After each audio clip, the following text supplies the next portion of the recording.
Okay, guys, so I just saw something absolutely ridiculous. Today, Maxine Waters literally asked if people who lose money in the stock market shouldn't be compensated for their losses. I mean, it would be nice, it would be wonderful.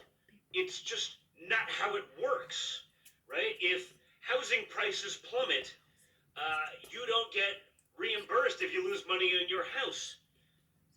But this is someone who sits on the Financial Services Committee. This is someone who is literally supposed to make trillion-dollar financial decisions for us, and it's clear she has no idea what she's even talking about.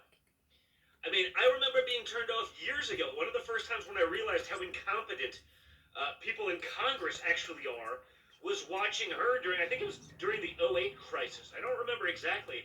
But she would get up there and talk in sound bites that didn't make any sense. I think she was asking Lloyd Blankfein how many home loans Goldman Sachs made so she could, own them. And it's like, that's not my business. And she thought that she got him. But it really wasn't. They don't do home loans. It's not what they do.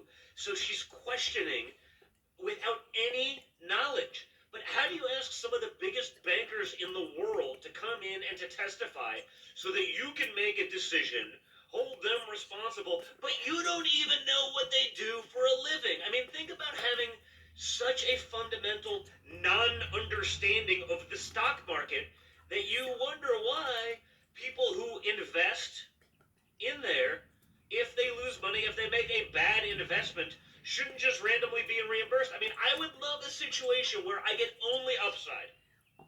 If things go great, great. I want the profits.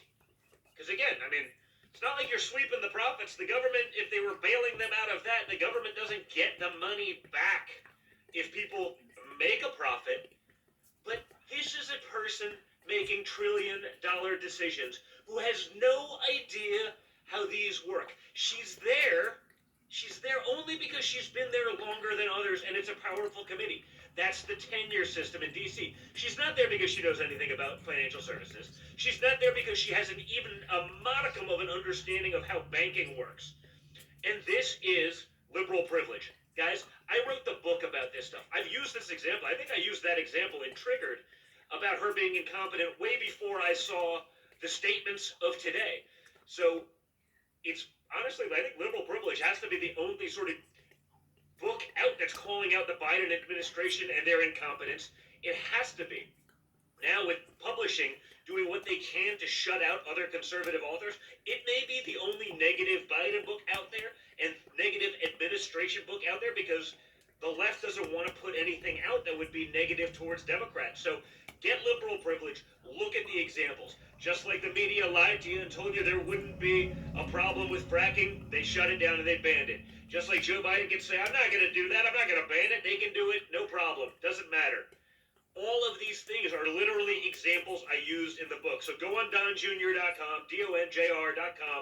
If you haven't already, get yourself a copy because the liberal privilege in America today has to be called out.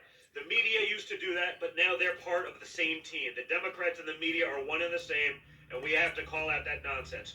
Go on donjr.com. Preferably, I like that better. It's easier for me. Go on Amazon, otherwise barnesandnoble.com. That you can get it wherever, but check it out. These are the examples, and for better or worse, I guess it works out well for me, but otherwise, there's not going to be anyone talking about this nonsense out there anytime soon, because even if they started right now, it would still take months to get out there, and as we've all seen, there's a lot of barriers to being a conservative and getting your information out there. Check it out, but today, that was laughable, and I just had to comment on it.